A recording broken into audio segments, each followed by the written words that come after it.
for a while. You don't know what to do with it when you haven't used it. We haven't used something in a while. It becomes vestigial.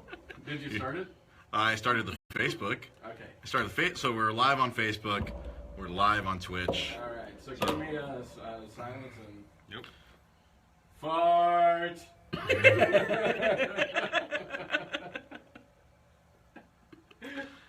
Live from Los Angeles, this is Dre's Geek Philosophy. The Monday, July 31st edition, I think. They combined January and July. July 31st edition. Is Welcome? Question mark? This is like that episode of Dragon Ball Z Abridged when where Gohan was reading the intro, but like with question marks on everything, and all you hear is like Goku and Chi-Chi pounding it in the background. That's kind of what was my inspiration right there. I'm like, live from Los Angeles? This is Dre's Geek Philosophy. Welcome. So hey. we got the ball rolling, right? We got the ball rolling. It's rolling. It's rolling like a fucking square. So last night, I took me and my mom's. We took my brother to Benihana. Oh, Benihana. For his birthday. Yesterday was my brother's birthday. Oh, cool. Benjamin Hanna. Benjamin Hanna. Good old Benihana. Viagra Mike. My microphone needs Viagra. Apparently, clearly, it needs Viagra. We were just we were a well-oiled machine today, and Benihana. It was great. And first time I've ever seen, we had a lady chef. Oh, Really? We had a lady. I've never seen that. I neither had me or my mom or my brother. Like my mom was like tripping out. She's like, "It's a woman chef." I'm like, "Yes, mom. They can be chefs too."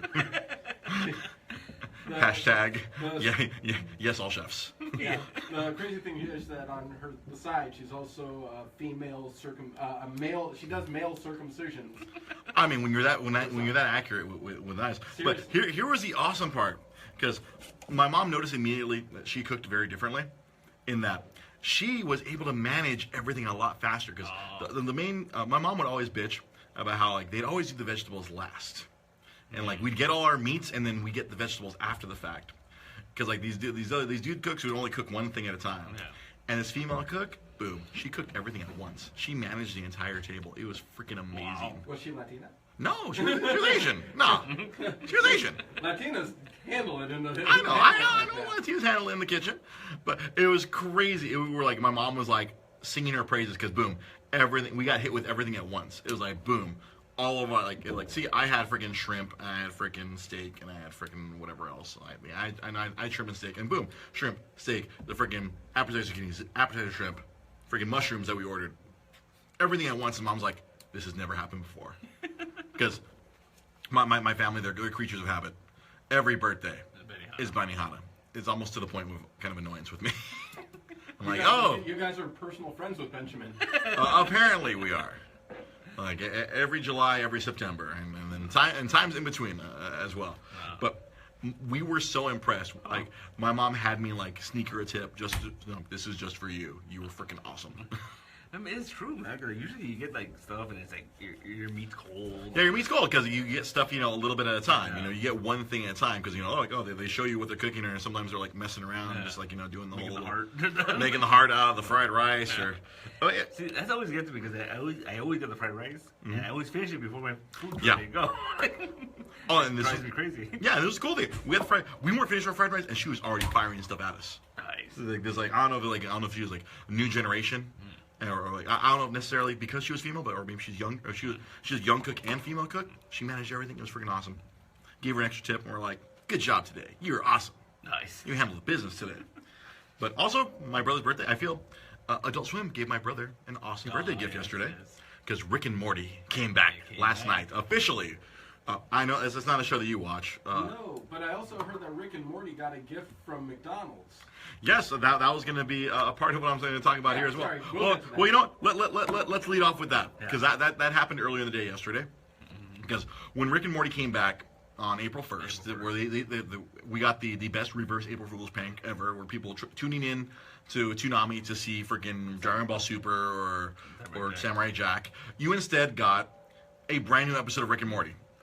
Which hadn't been on for like, what, a year and a half? At least, almost 2 years. Like, today would have been 2 years, or yesterday would have been 2 years since the last episode of Rick and Morty.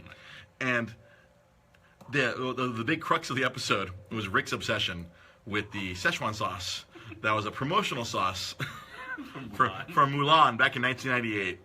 And then by the end of the episode, like Rick, that's his one-armed man. That's his whole goal in life. He doesn't care about anything. He doesn't care about his grandson or his granddaughter or his daughter. All he cares about is that damn Szechuan sauce. And then yesterday, on the eve of the new season starting, McDonald's, someone in their PR department thought, this is a good idea to help promote us. They sent him a half-gallon of Szechuan sauce. And they didn't just send him the half-gallon. They sent it in a package. It came from Universe M1998. Nice. Where apparently in this universe, it has been 1988 in perpetuity. It has never stopped being 1988.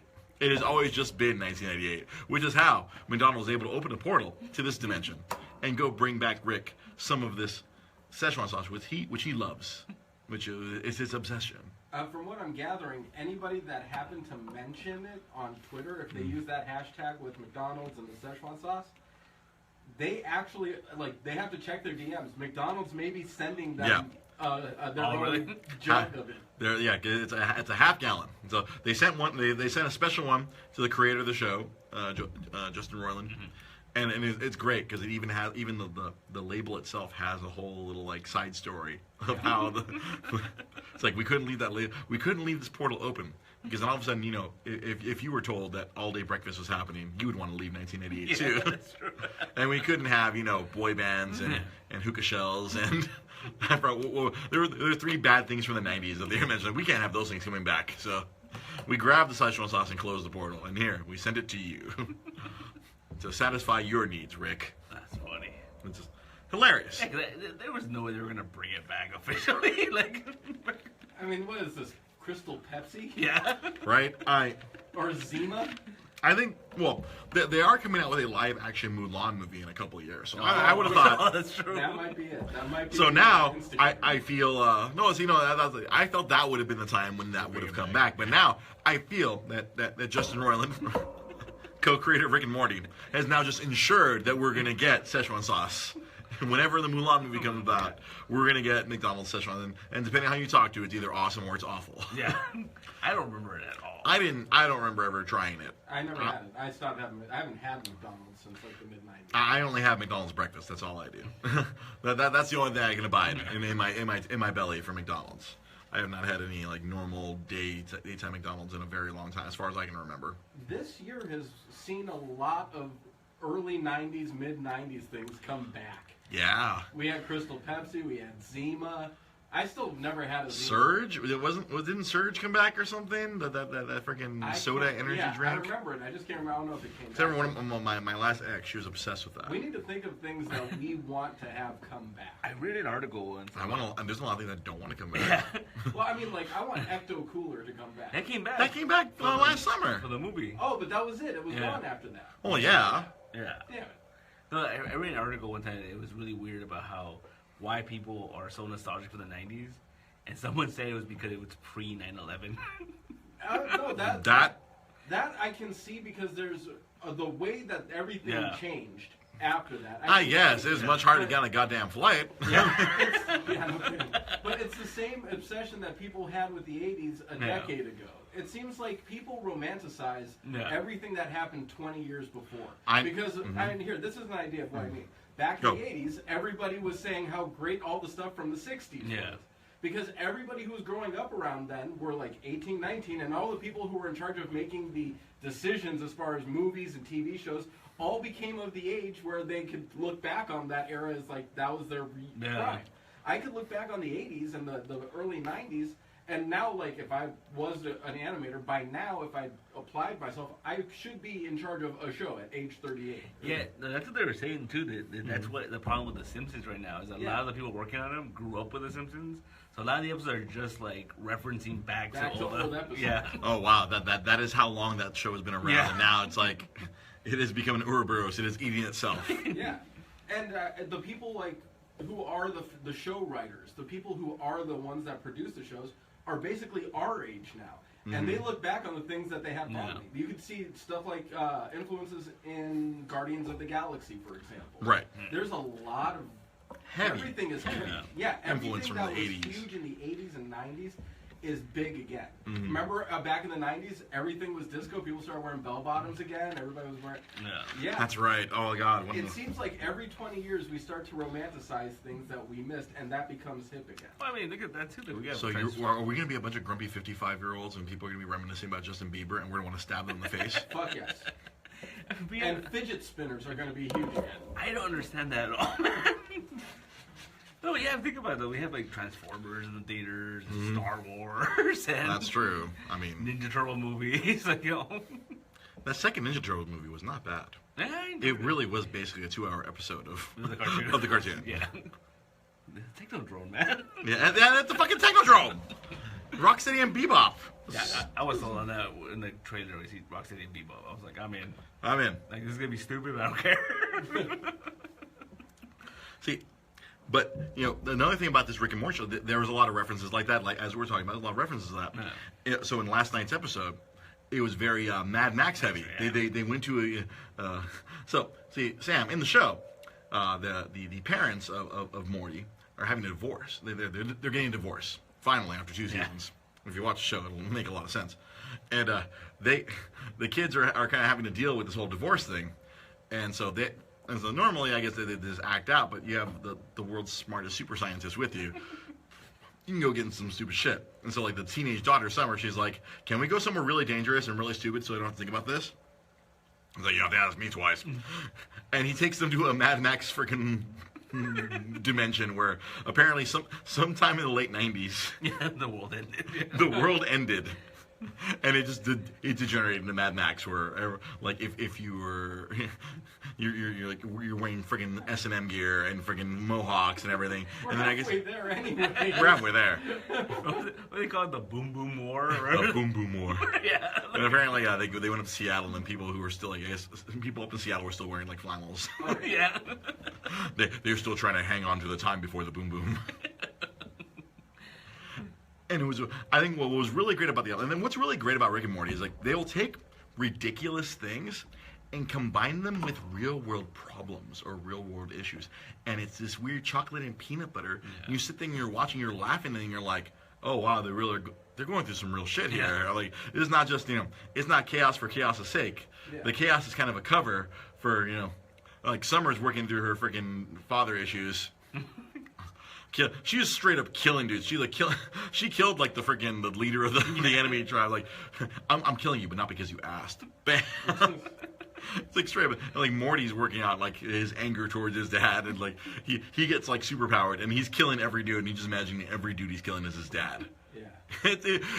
There is some heavy shit going on in this show during all the ridiculous, and of course Rick is just like walking in chaos. I'm like, I don't give a fuck.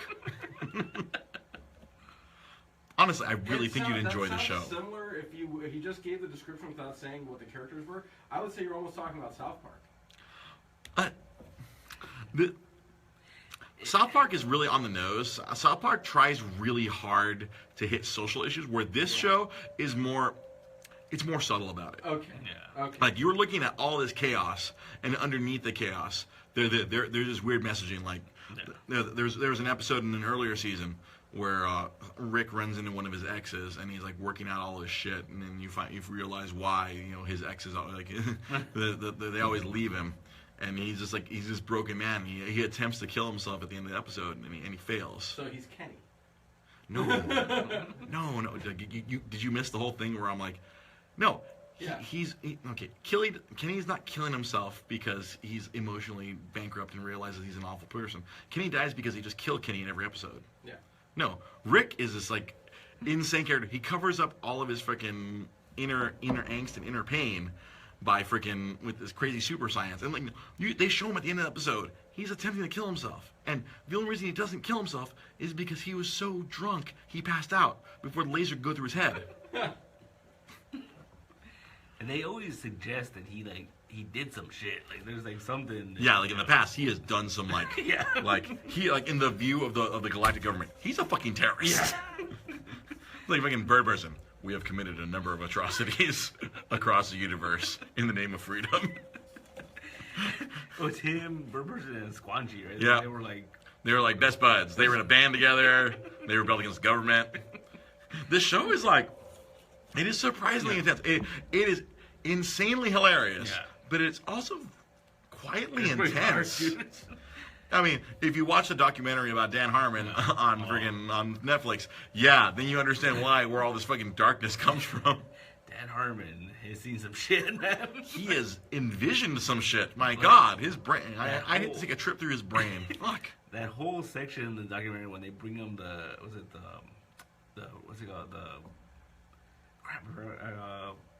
moonshine, and he just gets wasted because he's just drinking it, and it's just like, holy crap, dude. Like, I thought he was gonna die, dude. Fuck, man. Like, I thought I had some self-loathing issues. Yeah. Good God, I am like a ray of sunshine compared to that dude. Holy fuck, man. It is nuts. But yeah, just Rick and Morty, just that episode. And I'm anxiously awaiting every single episode throughout the rest of the season, just because I really want that Pickle Rick episode. Apparently, that's gonna be next week. I want that Pickle Rick episode ASAP. The internet is obsessed with it already. Oh, there's like pins. There's like action figures already. Did you hear about the Rick truck? Yes. Yeah, it was over in downtown last week. Oh, was it last week? Yeah. Oh, hey, Scott. Thanks for joining us here, man. Thanks for joining us on Facebook Live. But I saw pictures. It was cool. I mean, they had the truck there, and I guess it's a big merchandise. Yeah, it's a big merchandise truck. I've been kind of hoping to track its progress, but obviously I worked all. Yeah. I probably worked all through the whole time it was here. Man, that kind of bums me out that I missed the Rick truck. I want to buy some stupid Rick and Morty merchandise. Yeah, you go, right? I have a little bit of money right now. I could piss away on that. But yeah, it was and it is like a box too. Like I forgot what company's doing it, but they have like a loot crate type of thing. And there's a Rick and Morty one right now. Oh, really? I think there's like 2 different Funkos. There's a Mr. Meeseeks box. Oh! Yeah. And a T-shirt. They won't say what it is though. Oh my God. Hi, Mr. Meeseeks. Hey, Chanel, how you doing? Thanks for joining us on Twitch. Hola, amiga. So yeah, that's pretty exciting. Oh God, Rick and Morty, so good, so good. Again, I'm always recommending stuff on here. If you're not into Rick and Morty, I recommend checking it out. One of my friends will not watch it because of the voices, because did not like the high register of Morty. It gets really high, you know. He's up here, and he whines and he bitches, and then Rick's like all the way down here.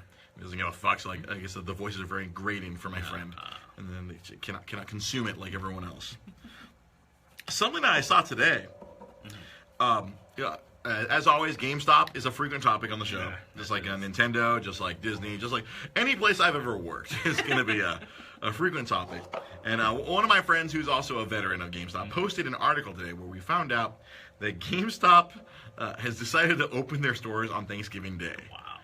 And just like, I've always been very against this. Yeah. This whole retail places opening on Thanksgiving, because that should be a day where you just relax. Yeah. I mean, and I know it's probably the consumers who are enabling this. Yeah. And it's also profits, but it's just like, it's so freaking annoying to me, because they tried it once a few years ago, and it clearly didn't work. They decided to go, or I don't know if it was backlash or if it wasn't just profitable for them to open on Thanksgiving. But they went back to not opening on Thanksgiving for the last few years. But apparently this year they decided, nope. 2017 Thanksgiving, they're gonna be open for a few hours. I'm sure they're gonna try to entice people with some ridiculous deals or some pre-Black Friday deals. Yeah, pre-Black Friday deals, because in this world it's all about the profitability now. Oh yeah, gotta get them profits. Wow. And it just it annoys me.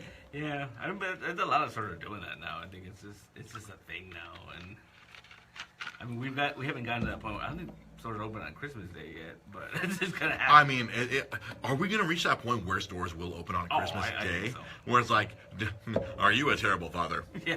Did you need to get that special thing for your kids and you just couldn't do it? Come on down, Christmas morning. Run in, get it back to your kids by 11. Yeah. It is preposterous. Yeah. It's just, yeah. Like Irv Dapatop on Facebook Live says right now, desperate for sales. Yep, it's trying to squeeze blood from the stone, and that's what GameStop is doing with this. Because I worked a couple of Black Fridays for GameStop in my lifetime. One very awful one when I worked at the Montebello Mall, where I was in the store by myself. Oh shit! Yeah, well, one of my employees called out on Black Friday. He should have been fired. He was not fired. Thanks, Sean. And I was by myself in the store from like 7 a.m. to 9 a.m. to like a regular game advisor came in. Hey, you're getting on the register with me right now, because the line went out the store. And then the other Black Friday I worked was at a strip mall store when I worked in Rosemead, and it was like crickets. Really? I remember like me and the three people I scheduled with me. I'm like, all right, it's gonna be busy, and then it's just us. Like nothing's happening. I'm like, hey, I'm gonna go get us some breakfast. What do you guys want? Clearly nothing's happening today. So it's just this. People are not going to be lining up at GameStop for Black Friday deals. People line up for televisions. People line up for freaking crazy other, more needs than wants on Black Friday, or insane needs. I feel. Is Black Friday still like huge? Because I mean, I feel it kind of still is. Cyber Monday. Yeah, that's a big thing now, right? Well, you can also. I mean, I could see where they would.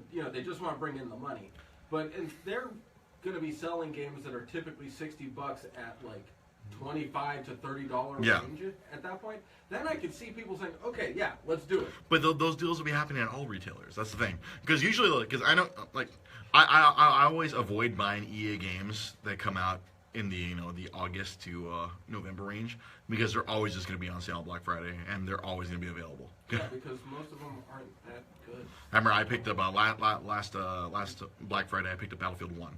What was the last? Battlefield was the last really good game that they had. That EA has? Well, they always. Well, FIFA is always very FIFA's big. Good. Yeah, FIFA's got its and then Madden. Yeah, so I always laugh at the people who pick up Madden. I mean, they have to have Madden early. But I'm like, yeah, you can have Madden for $35 if you just wait a month or two. But Madden has been a joke ever since 2K beat them, and then they got the exclusive rights. That's true. They had no competition and nobody making them better, and 2K was making a far superior product. Yeah, I have not played a football game since that. Since NFL 2K5, I have not played an NFL football game. And their basketball series sucks so bad that it's not good. To stop. But yeah, no, it's just like I don't get the whole desperation with trying to get in there on Thanksgiving Day. Well, Black Friday is like I feel like the first Black Friday I went to was like about 10 years ago, and that was back when you had to get in line and they opened at 4 or whatever, right? Yep. And like now, like the last couple of years, me and Joanna leave Thanksgiving dinner, and I'm driving her home, and we stop at Target, and there's not really that many people there, but Well, because at that point now, it's become where Black Friday starts like at 8 p.m. Yeah. And because my routine the last few years is just to show up at Best Buy. Well, actually, they've stopped staying open overnight now, because they know, like, it's kind of because there'll be times, like I remember like 2-3 years ago, I'd roll out to like Best Buy at about like 11 o'clock or close to midnight, and it'd be like not that busy, and they still have all the stuff. I mean, because I was just looking for cheap Blu-rays. I'd be like, all right, cool. I'll pick up whatever movies I didn't want to. Yeah, so like the same thing. I avoid buying movies between August and November because these movies are gonna be cheap on Black Friday. I can pick up this $25 movie for like $10 on Black Friday. I got all like Breaking Bad on one Black Friday. It's just GameStop, giving themselves another negative headline because they're GameStop. So speaking of negative headlines, Sam. Yeah. I feel like this time we got to talk about our little dive bar, a place where we actually met through someone else, but it was because of you. I was telling people this past Friday night, it was because of you I started going to Sardos. Yeah.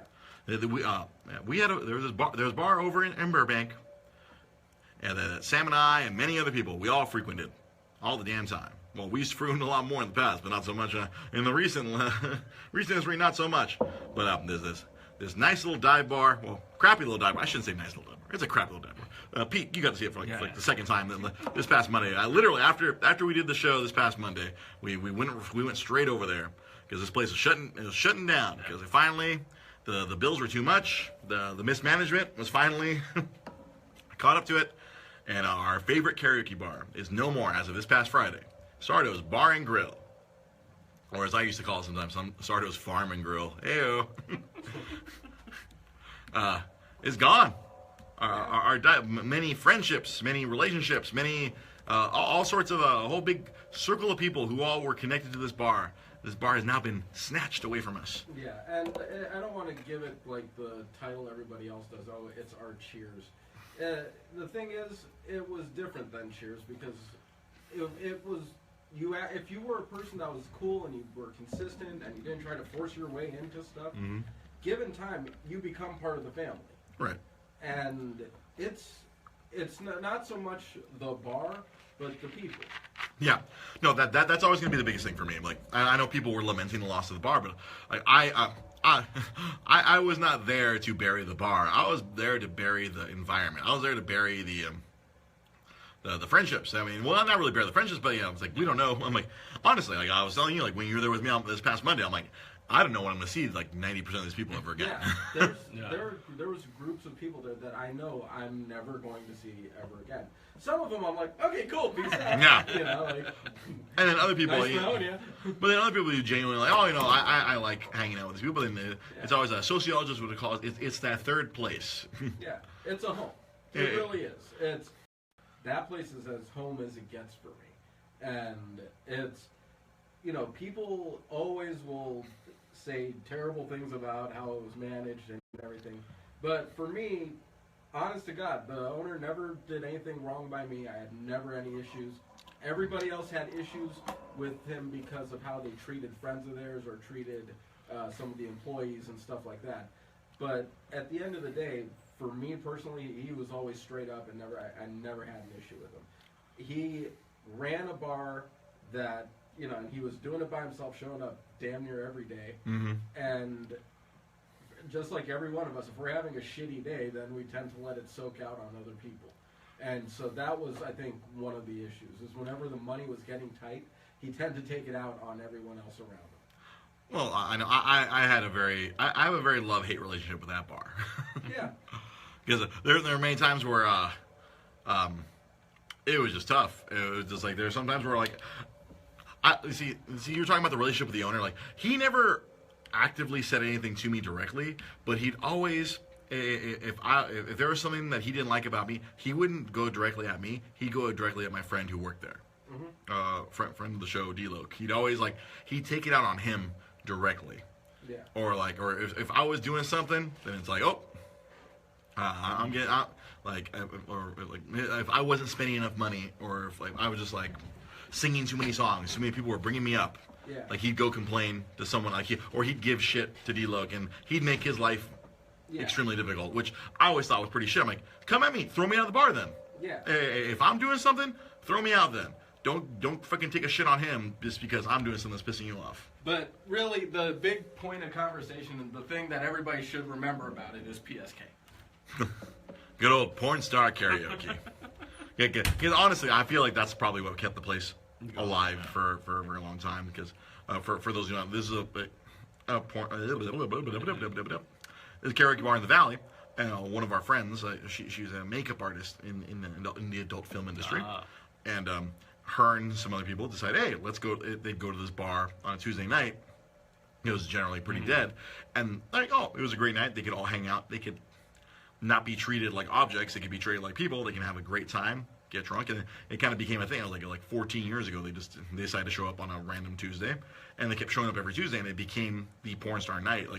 Over time, it was pretty crazy, and that was the big thing for the show, or not for the show, for the bar. Or it was a big drawing point for them. Where it's Tuesday night all of a sudden became the busiest night of the bar, where it would just be packed. There'd be years ago there'd be lines. There'd be a line outside to get into the bar as if it was some sort of exclusive club. But times change.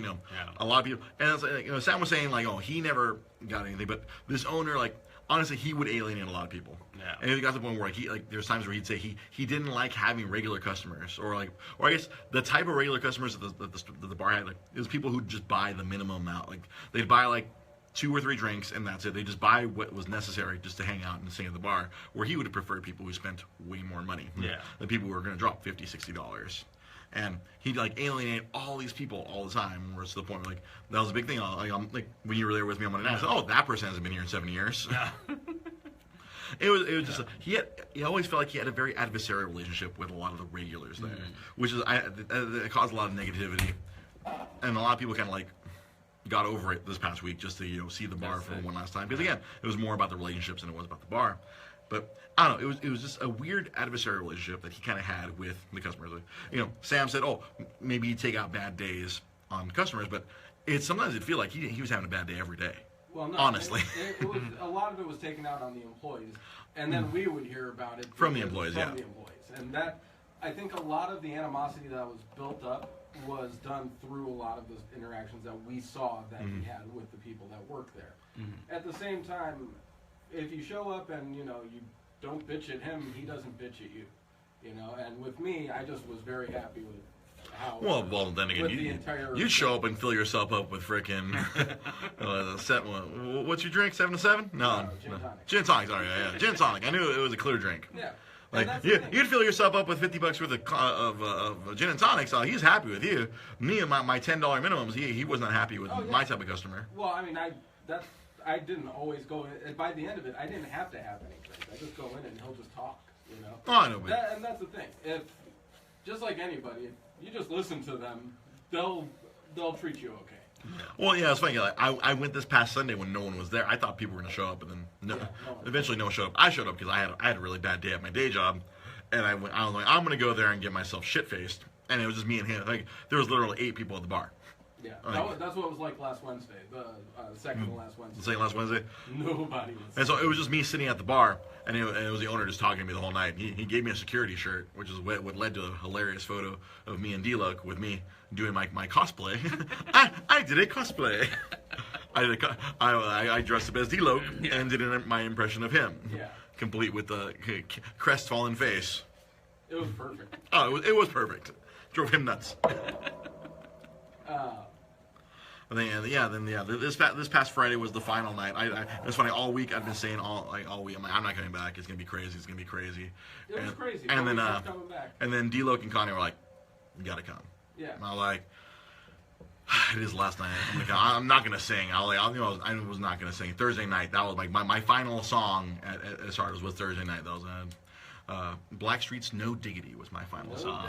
I was almost gonna make it, because I'm weird, and I have a list on my phone of every song I've sang at Sardos. Every single song I've ever sang is on a little list on my phone, because I'm weirdly obsessive compulsive in that way sometimes. And I almost did the very first song I ever did, which would have been Kanye's "Jesus Walks," but then people don't like Kanye now, so I didn't want to go out on a down note. I'll do a song that'll make everybody happy, or a fun little song. I got slapped by Swan. He did. Hard. He sang Meatloaf's "I Will Do Anything for Love," and so there were these two guys. They would call them Fox Swan. They're insane. They're like these karaoke specialists. They were literally characters of the bar. And they'd always perform this song, or they'd always perform Meatloaf's "I Would Do Anything for Love." Yeah. But it wasn't just them singing it. It was a performance. They're just doing all kinds of crazy shit. And then choreography. There was all kinds of choreography. Yeah. So unfortunately, the Fox of the Fox Swan, he's in Europe working on for a movie studio right now. So he was out of the country. He missed the final week of Sardos, unfortunately. So the other guy, Swan, he was there. So Sam, being Sam, filled in. I filled in the role of Fox. So it was Sam Swan. Yes. It was Sam Swan. And as Sam was saying right now, because even during the song, one of them was doing the female part, the other was doing the male part, and then there's always a very loud slap in the middle. Yeah, and to quote a wrestling term, you didn't have to sell it. He actually he laid it into you. Yeah, he gave you a stiff slap where it was a legit slap. It wasn't a fake slap where it's like, oh, halfway through I'm like, no, I'm gonna cut off the force. No, he laid it in on you. Yeah. He was like Stone Cold. You gotta lay in the hit. You gotta lay it in, make it look real, because it is real. Yeah. And that was deep, real passion right there. That was deep, real passion. That was the last time he was going to be performing I Will Do Anything for Love. And like I'm saying, we were leaving it out on the field last night. We were athletes. We're karaoke athletes. We're leaving it out on the field. I think that's where the big thing is. The thing that I'm going to miss, aside from the friendships, are everybody's performances. Yeah. Everybody has special things that they sing and that they do really well. And it's genuinely entertaining to watch. Like you and anything that by Fox Swan is freaking great. When Tanya sings, it's adorable as all hell every time. Like you and Lamar singing either the Bee Gees' Tragedy or Under Pressure. Yeah. Like, you know, like me and Lamar doing I'm on a Boat. Yeah, like those are performances that I'm happy I was able to record the few times that I've been able to catch them. Mm-hmm. And those are the things that I'm going to be missing the most. It's not, it's the friendships, it's not the bar as much, it's the fact that the bar was this meeting ground of so many entertaining people. Right. It was a lot of fun. It was insane fun. Yeah. And that's inherently what I'm going to miss. I'm going to miss being able to walk in there with a bunch of people I know and just have a shitload of fun and just be stupid and have a great time. Yeah. Like run up there and scream freaking Cult of Personality at the top of my fucking lungs, you know? And those are the moments that last. And those are the things that's the way the place should be remembered. Because that's the way I always see it. I don't go there because of Seymour. I go there specifically because I want to be around the people that entertain me. Oh, exactly. That was my motivation to never come back. Gay bar, or Bernie sing Gay Bar, or we have or Moreland singing Chocolate Salty Balls when he only has the one. He only has one ball. Yeah. So he has to give you half the ingredients. 1 tablespoon of cinnamon instead of 2. You're ridiculous. So were you expecting that slap? Yeah, no, I knew it was coming. Well, the slap was coming, but I wasn't expecting it to be that's what I'm saying, a stiff slap. A stiff slap as opposed to a work slap. He connected, and it was a little bit on the button. I was like, whoa! Like, if you watch the video of it, there's a moment, like, right when he hits it, and I'm like, ooh. Yeah, your reaction was like, I was like, I think he hit him. I think he hit him. Oh, yeah. He definitely hit me. He gave you one. Yeah, and I feel like it was one of those, like, this is the last slap I'll ever deliver in this place. So he just went for it. That's what the vibe was the whole week. This is the last time. This is the last this. This is the last this is the last porn star karaoke. This is the last freaking Wednesday night. This is the last time me and Reggie are going to sing a song together. This is the last time, all these things were happening. Now, it went full circle for me because the first time that I was brought in there as, like, being part of that group was when my cousin Nina brought me. It was on a Monday. Back in the day, the old Sunday night, the Sunday nighters used to be on Monday before Rock Band. Right. And those guys, that was where Fox Swan were. Oh, okay. And Fox Swan singing that song is what made me die laughing and want to come back again the next week. And for me to sing that song with Swan, that was like the whole thing going full circle. And the reason you kept coming back was the final song that you sang. Yeah. At the bar. It was like that for me was a good bookend on the whole thing for me. Everybody else was like really emotional about it. I think there was a few people that were more so than others. Oh yeah, no, naturally, yes. And for me, it almost was like, okay, this is like a good time to close that chapter of my life. I have the kid now. I wasn't able to go as frequently as I wanted to. Right. So it makes it so that I can let it go a lot easier and look back on it all really fondly. I know, like the people who like this bar was their life. Those are the ones I kind of feel the bad the most, or like I'm wondering what are they gonna do now? I'm like, where are they now? Oh, where are they gonna go now when they need to go? Nowhere else to go. Like, where are they gonna gather? Where are they gonna like have that place where? I know. The good night. Well, if they want to replace one shitty little dive with another shitty little dive. Yeah. Right there. What do you expect? I've been there. I've been there a couple times. It's a karaoke bar. What do you expect? We're not looking for like a class establishment to sing. I mean, almost everyone. Even the Brass Monkey is slightly divish. I mean, it's. Oh yeah, no. Everywhere you're gonna go. Well, no, I'd rather go to Brass Monkey because Brass Monkey actually has parking. The Good Night is terrible for parking. Yeah. That's why I've only been to the Good Night a couple times myself. For me, it's gonna be like every once in a while, if I get the time. You'll make a quarterly appearance. I will go down to the Brass Monkey for that, for sure. I like it. I feel like I feel like that's gonna be my substitute for karaoke at the moment. And when Luke is working, particularly. Yeah, when our friend Luke Adams is working, that's when. Who is on Stewie's phone? No, because he does guest work on Family Guy. Oh. No, he's on Stewie's phone. Yeah, like he has him on speed dial. I'm not kidding. I know. Watch the episode of the Family Guy Star Wars episode where he's calling back to like when Luke had his hand chopped off, and that moment where you have Vader like with telepathy connecting Luke, and then he goes Father, and then he was like Luke, Father, and it's like, oh, I thought you were Luke Adams. Yeah, we rewatch that one and you'll see he is on Darth Stewie's speed dial. Yeah, our friend, he's the karaoke host at this other bar, Brass Monkey, and he has sang at Seth MacFarlane's birthday. Oh, nice. Yeah. He is a freaking voice on the show. Well, because Seth would show up to karaoke at Sardos and now at Brass Monkey. Now Brass Monkey. Yeah. No, Sardos used to be like a really, really lots of famous people used to go to Sardos back in the day. And I remember like a few years ago when Kiefer Sutherland. I know our friend Scott Gamblin lost his goddamn mind. That's his damn hero. And it became the place where Ron Jeremy would come by and play harmonica every week. Yeah, and then you kind of like move out of his wake. Yeah. It's like, oh boy, there goes Ron Jeremy. Oh boy. He's bought me dinner before, and he still doesn't know who the hell I am. Like, I've seen him 1,000 times. I feel like he's not on the same plane of existence as the rest of us. He doesn't need to. It's like all of the blood is soaked completely out of his head and straight into his wang. I know, that's what I'm saying. I mean, like, I'm not clamoring for him to be on our plane of existence. He cannot come back to our plane of existence. He shouldn't. He cannot. He's on an elevated plane. It's like the kind of plane that you can only reach when your dick pushes you higher than your feet actually stand. Where you can truly tripod. On his feet, he's about 5'6". On his dick, he's 6'4".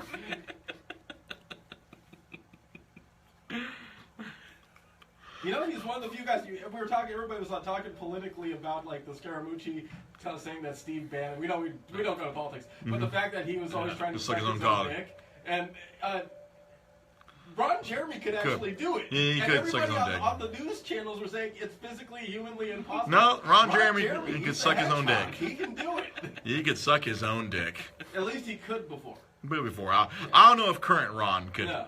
I don't know if current Ron could suck his own dick. But because he seems quite old. Yeah. Early mid '80s Ron would get at it, dude. Like, yeah, back when it was skinny Ron. Yeah, I'm sure he is more than able to perform fellatio on himself. It was great.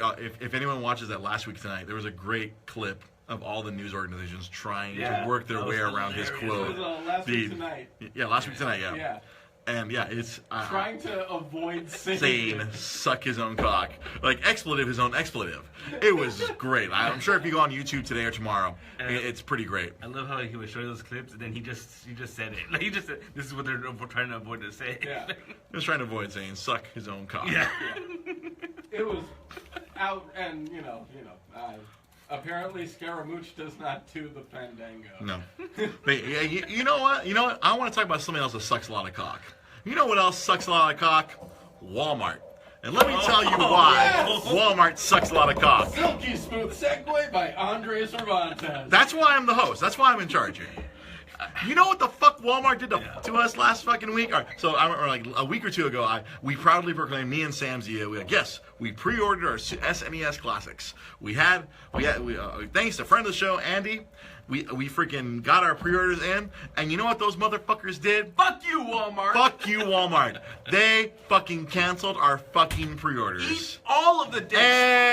Everyone. They freaking canceled every fucking pre-order because someone hit the switch, it wasn't supposed to go out. Fuck you. How can a big fucking corporation have oh, sorry, we fucked up. Either that, they freaking... Yeah. I think they were trying to gauge interest. I don't know what the fuck happened. Yeah. Irv, yeah. You saw that coming, Irv. You knew that Walmart, oh, we fucked up. Sorry. And they just fucking, boom, went down the line and canceled everyone's pre-orders. I thought we had been secure. I thought I had Star Fox 2 in my grasp. That's literally the main reason I want to get that thing. Star Fox 2, and also being able to hook it up to HDMI. Because, I'm doing the Saturday show where it's Dre versus Super Nintendo, and that thing would make my life so much easier if I have an HDMI input. A little bit easier. I don't have to keep running my old ass television that still has the composite cables. But goddamn just breaking everybody's hearts. I should have known better. I mean, I was really, I don't like buying things from Walmart. Yeah. In my 7 years working at Nintendo and my 2.5 working with a tablet company, I had to walk into Walmart all the damn time. Weird people at the Walmart. It's not just weird people. Walmart is awful. Oh yeah. It is just that's the lowest common denominator place. That's like if you want to get the worst things for the best prices, you go to Walmart. If you want to see people paid way below sustenance levels, where these people, people who work at Walmart have to be on fucking food stamps. Yeah. That's how little they work, or they get oh, you work 8 hours.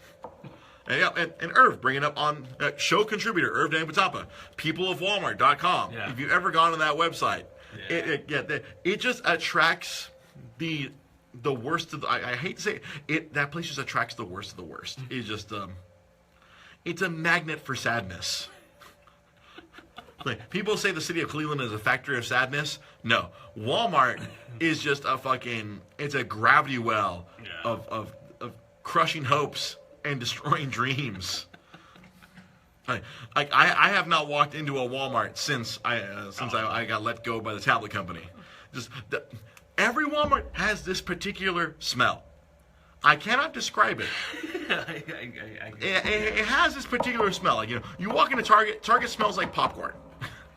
Huh, I never noticed that. You never noticed? Target smells like popcorn because they sell the popcorn to the front. Yeah. Unless it's probably some new no, actually, I still think every Target still sells popcorn. So that's always the distinctive smell. For me, I associate Target with popcorn because that's the first thing you fucking catch a big whiff of when you walk in, because you got their little food place off to the side selling you their Target popcorn. They've been doing it for as long as I've been alive. At least for 37 years, Target's been selling popcorn. But yes, as Jai Polidor says, yes, it's despair. Walmart smells like despair. If you want to know what despair smells like, you walk into Walmart, you just take a big lungful, and it's just and I shit you not, from fucking all the way up in fucking Bakersfield, all the way down to motherfucking Irvine. I've been to a lot of Walmarts in my life. More than any normal human should have ever walked into. I've seen them all in the Southern California area. And they fucking smell like despair. It's fucking terrible. Yeah. It just hurts my soul. So they cancel your pre-order. Yeah. Because they're Walmart. I don't understand why they would do that though. I mean, why turn it on? Yeah. Why activate the pre-order? I think the only logical reason they're trying to gauge interest and see if people would people want this thing? Fuck you, Walmart. Of course people want this fucking thing, you fucking morons. No, but I'm saying that after the fact, why cancel the pre-orders? That doesn't make sense to me. I think the only, if they got more orders than they expected, than they expect to get items they expect to get from Nintendo. Because everyone always bitches about Nintendo and their inability to meet demand. Yeah. And this goes back to an old episode. Nintendo can't meet demand because they're actually logistically fucking tiny. Yeah. They have an in-demand product and that they cannot fucking produce because they literally physically cannot produce it fast enough, or they cannot produce enough of them. So Nintendo is always going to have this problem until Nintendo decides to reinvest in more freaking, in a bigger factory or a bigger distribution facility, which they are not going to because they don't want to spend that much. This is always going to be inherently a problem with Nintendo, where they cannot keep up with the feverish demand that they intentionally or unintentionally create. It's in Japan, it's been how many months, and there's still people lined up like crazy in Japan to get Nintendo Switches. Oh, really? There are still giant lines, like as if it was the day they came out. Damn. It's still nuts. They can't freaking. They unfortunately they've created this brand over the course of the last 30 years where they cannot match the demand, and because they're stubborn and Japanese, they will not do anything to increase. So they're stubborn and Japanese. Yeah, no, it's they're or stubbornly Japanese. You know, Yeah.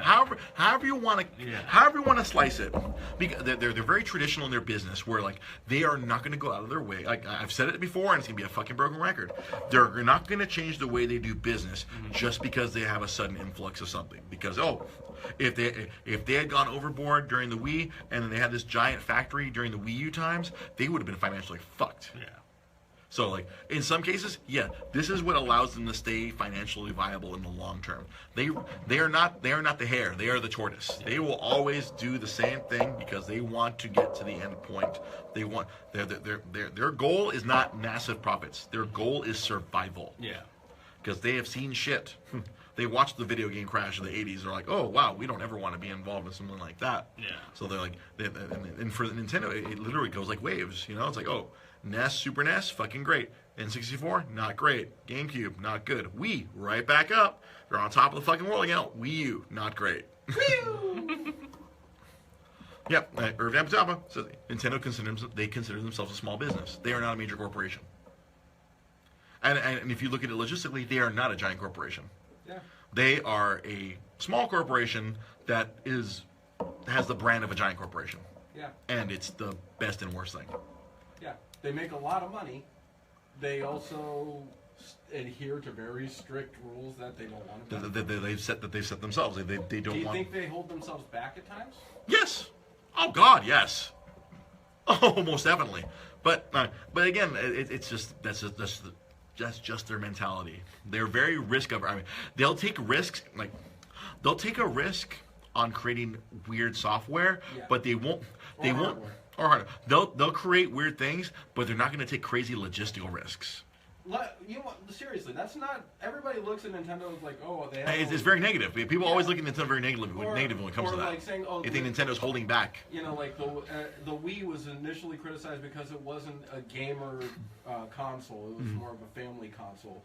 People don't really pay attention to the fact that every console they have put out has had some kind of peripheral gimmick. Rob the Robot was their opening salvo here in the United States.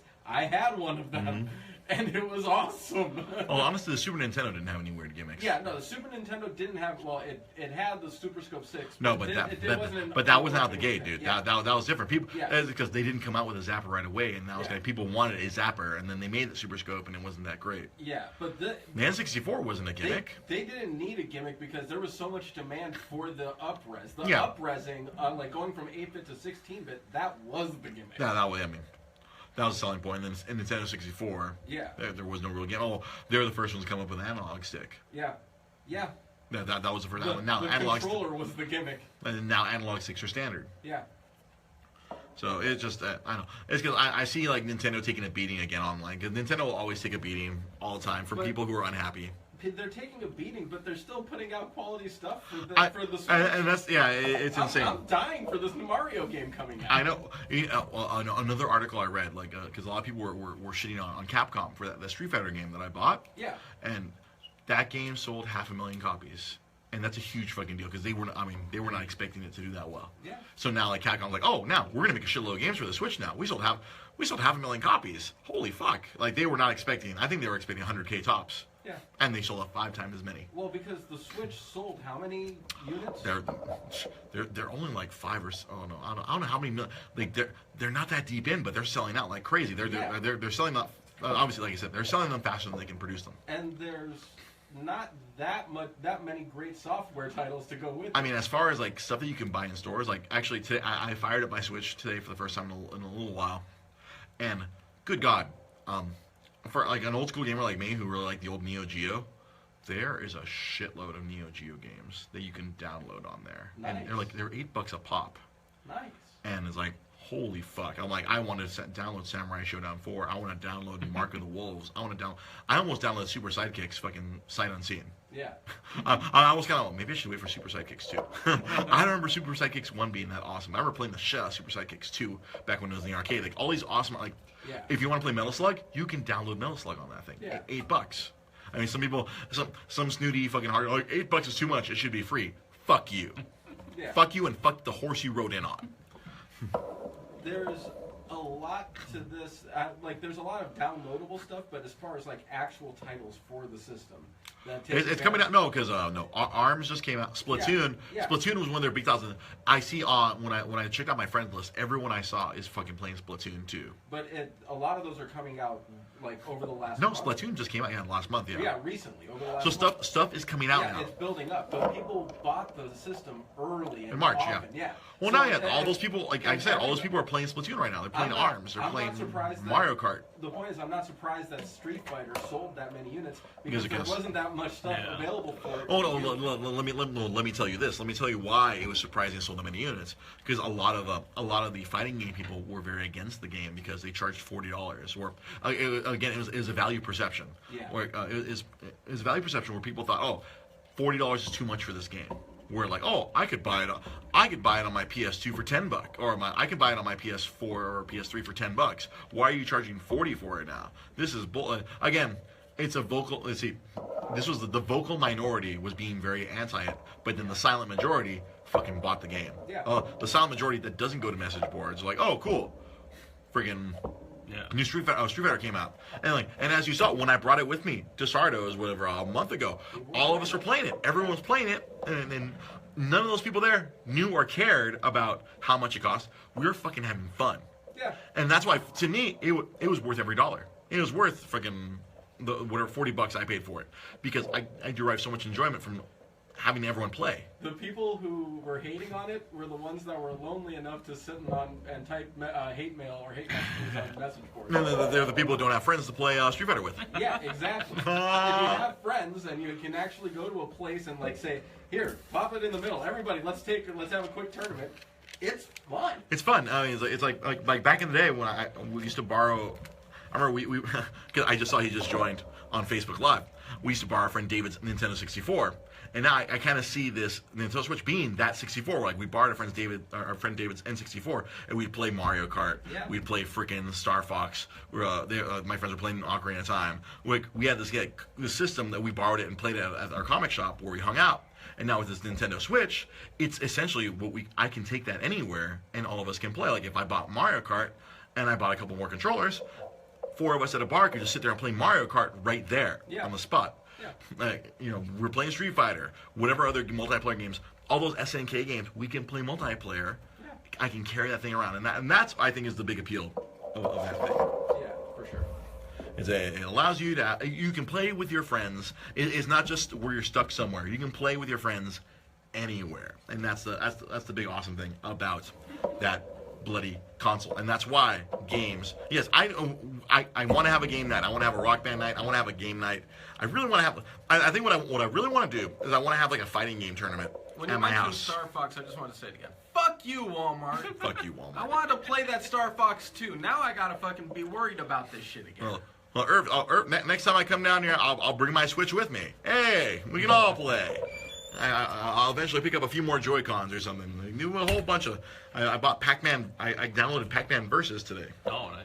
Which is a very fun game, which now is available on there. So, Sam, I was just about to do the close. Hopefully, Sam will come back in a minute here. But I can do all. Oh, now I have a long list of things I have to say at the end of the show. Oh, that's true. So promos.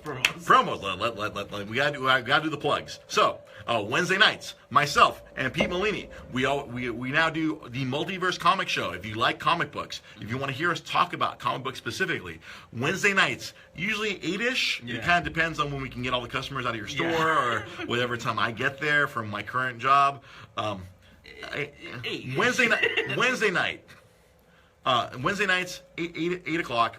Me and Pete. It's Pete's show. It's not my show. It's Pete's show. It's Pete's show on my network. Wednesday nights we talk comic books. And currently, Saturday nights I've been doing Dre versus the Super Nintendo. Super Metroid has been beating me. It's beating my dick off. It's been embarrassing. It's the most embarrassing half hour of my life every week. But if it was beating your dick off, you would be getting a lot more pleasure out of it.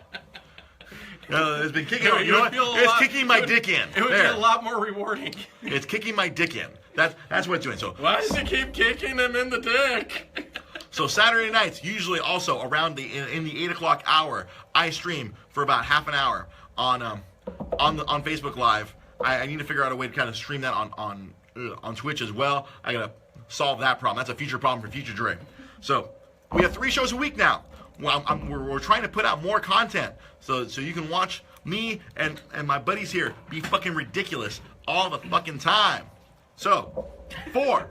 You can always follow Pete at nostalgic_books.com. You can follow. Is it books or comics? God damn it, Dre. Because the damn name of your store is Nostalgic Books and Comics. So I always know. Nostalgic_comics. Yeah. To follow Pete on Twitter. To follow Sam, it's at SamZ570. At least you get that right. Yeah, I kept doing your other one earlier.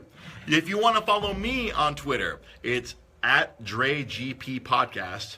I also have a personal Twitter. Yeah, Irv on Facebook Live. Even I know his Twitter by now. I know. I'm the worst. I'm the best and worst host at the same time. If you're listening to this on iTunes, you can follow the show. Facebook.com/DreGP Podcast. And if you're watching this on Facebook and you want to see all 3 of us, you can go to twitch.tv/DreGP Podcast. If you want to see all 3 of us at once and not just my mug, you can watch us on Twitch as well. We simulcast. We're simulcasting right now on Twitch. There's nobody watching right now, but hey, it's all right. It's still up there. You can go back and watch the show's archived there. YouTube page still under construction. I got to work on that when I have more time. So, 4. Pete Molini. 4. Executive producer Sam Zia. Fuck you, Walmart. Fart. I'm your host, Dre Cervantes. Thank you for watching. Thank you for listening. We'll be here all week. Bye, Mom. Bye. I'm Mr. Popo. Bye.